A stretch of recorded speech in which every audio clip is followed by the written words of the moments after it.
Assalamualaikum warahmatullahi wabarakatuh. Saya Nova Oktavia akan menyampaikan materi tentang mengeksplorasi teks akademik dalam genre makro. Di sini terdapat 4 bagian yang akan saya jelaskan. Yang pertama, membangun konteks teks akademik. Yang kedua, menelusuri dan menganalisis model teks akademik. Yang ketiga, membangun teks akademik secara bersama-sama. Yang keempat, memahami struktur teks genre makro dan ciri kebahasaan teks genre makro. Membangun konteks teks akademik terbagi menjadi 3, yaitu genre makro, genre mikro, dan teks akademik. Genre makro adalah ragam besar atau kompleks yang di dalamnya terdapat bermacam jenis teks genre mikro. Genre mikro adalah genre tunggal yang terdiri sendiri sesuai dengan jenis-jenis teks sederhana. Jenis teks akademik genre mikro yaitu deskripsi, prosedur, eksplanasi, eksposisi, dan diskusi. Teks akademik atau karya ilmiah dapat diartikan suatu tulisan yang penyajiannya sesuai dengan keilmuan dan didasari oleh hasil peninjauan, pengamatan, penelitian dalam bidang tertentu, disusun menurut metode tertentu dengan sistematika bahasa yang baik dan benar. Jenis-jenis teks akademik yang sering dijumpai antara lain buku, ulasan buku, proposal penelitian, proposal kegiatan, laporan penelitian, laporan kegiatan, dan artikel ilmiah. Menelusuri dan menganalisis model teks akademik. Jenis-jenis teks genre makro. Yang pertama, genre wawancara. Wawancara merupakan salah satu aspek penting dalam narasi teks. Hal ini sebagian fungsional daripada panduan seseorang untuk mengambil data dari orang lain atau pihak yang diinginkan. Dalam proses wawancara diperlukan informasi yang mendalam, sehingga agar tidak lupa dalam agenda apa saja pertanyaan yang harus disiapkan, maka wawancara dibuat schedule yang baik. Salah satunya ialah dengan memanfaatkan teks, di mana kita akan menyiapkan agenda pertanyaan terlebih dahulu agar wawancara berjalan dengan lancar. Genre berita. Berikut ialah bagian daripada teks genre makro yang ditulis berdasarkan ciri kebahasaan berita. Selain itu, dalam berita setidaknya mengandung unsur-unsur berita 5W1H yang diartikan sebagai what, who, where, when, why, and how, yaitu apa, siapa, di mana, kapan, kenapa, dan bagaimana. Oleh karena itulah, setiap orang yang menuliskan berita bisa disebut dengan mengaplikasikan terhadap teks genre makro. Genre artikel jurnal. Jenis lainnya dari teks genre makro adalah artikel jurnal. Artikel ini bagian daripada karangan ilmiah yang bisa dilakukan dengan penelitian atau studi literatur. Ada banyak perbedaan artikel dan opini. Salah satunya jika artikel ada klimaks kalimat yang didapatkan, sedangkan untuk opini hanya sebatas pada gagasan. Genre surat pembaca. Surat pembaca adalah salah satu teks genre makro yang memberikan penjelasan dan pembahasan mengenai bentuk surat resmi ataupun tidak. Dalam cakupannya, pengertian surat ini ialah karya tulis yang memiliki fungsi dan tujuan yang diinginkan si penulis itu sendiri. Genre percakapan telepon. Percakapan telepon adalah salah satu jenis teks genre makro yang memberikan panduan dalam melakukan proses interaksi sosial dalam masyarakat. Genre percakapan dalam telepon ini bisa menjadi salah satu bentuk panduan bagi masyarakat atau seseorang ketika menghubungi seseorang. Klarifikasi teks genre makro. Genre sastra adalah jenis, tipe, atau kelompok sastra atas dasar bentuknya, yaitu genre prosa dan genre puisi. Genre prosa adalah genre sastra yang meliputi novel, roman, cerpen, dan sebagainya. Genre puisi adalah genre yang meliputi pantun, syair, soneta, sajak, dan sebagainya. Genre Retorika adalah genre deskripsi, narasi, eksposisi, dan argumentasi dalam penulisannya. Retorika adalah bagian daripada basa-basi dalam kepenulisan. Banyak cara yang harus dipahami antara ketiganya.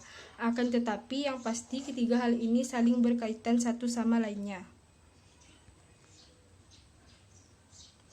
Genre linguistik, yaitu genre untuk menunjukkan karya sastra, kategori, retorika, dan konteks budaya sebagai latar belakang munculnya teks-teks lain, seperti wawancara, percakapan telepon, layanan jual-beli, surat pembaca, surat lamaran pekerjaan, berita, editorial, artikel, dan sebagainya. Membangun teks akademik secara bersama-sama. Ciri-ciri teks akademik. Yang pertama, bersifat sederhana dan tidak berlebihan. Yang kedua, tata urutan bahasanya disusun secara sistematis. Yang ketiga, bahasanya lugas dan dapat dimengerti. Yang keempat, bersifat objektif. Yang kelima, isinya memberitahu berbagai informasi. Nah, apa sih tata urutan bahasa yang disusun secara sistematis? Tata urutan bahasa yang disusun sistematis bermaksud menguraikan secara teratur, utuh, menyeluruh, dan mampu menjelaskan rangkaian sebab akibat menyangkut objeknya. Sedangkan yang bersifat objektif adalah sesuai dengan kenyataan. Nah, ciri-ciri teks non-akademik yang pertama bersifat mengajak, yang kedua tidak membuat masalah topik yang dibahas, yang ketiga bersifat subjektif, yang keempat penyajian teks non-akademik diiringi sejarah, yang kelima tidak ada bantuan bukti. Nah, yang dimaksud dengan bersifat subjektif adalah tidak sesuai dengan kenyataan. Memahami struktur teks genre makro. Yang pertama, orientasi merupakan bagian struktur yang berkaitan dengan waktu, ruang, dan suasana di dalam sebuah teks genre makro. Orientasi juga berisi tentang peninjauan untuk menentukan sikap, arah, tempat, dan sebagainya yang tepat dan benar.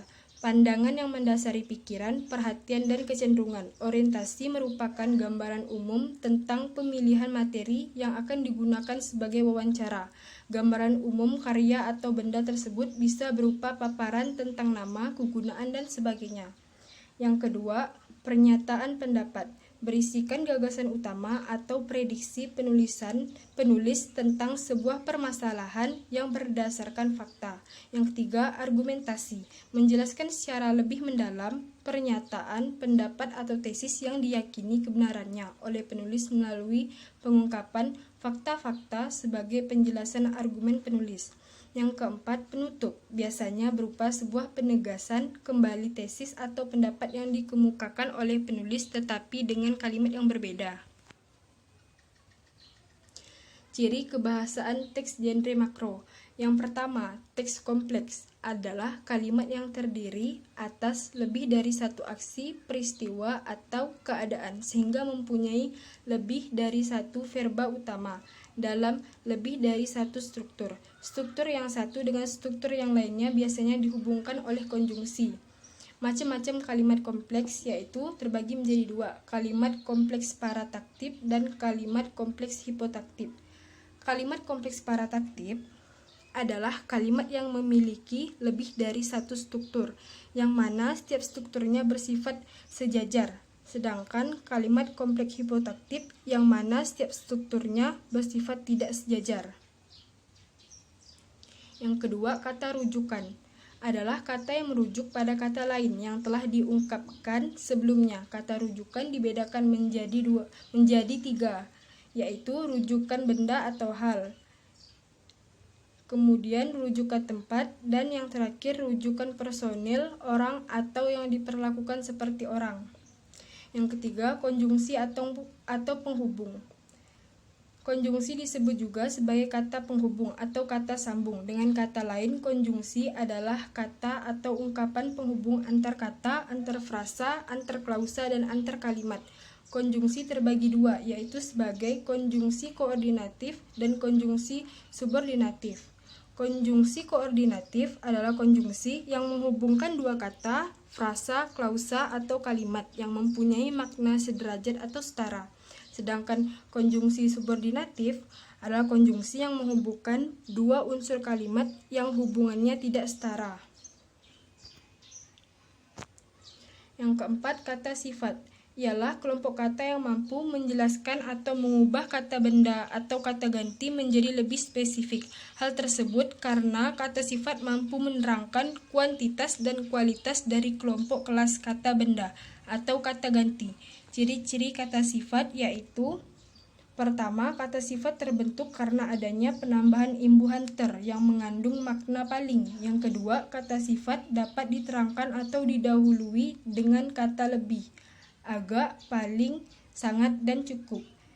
Dan yang ketiga, kata sifat juga dapat diperluas dengan proses pembentukan seperti ini: se plus redupliasi atau pengulangan kata plus nya. Contohnya, sehebat-hebatnya, setinggi-tingginya, dan lainnya.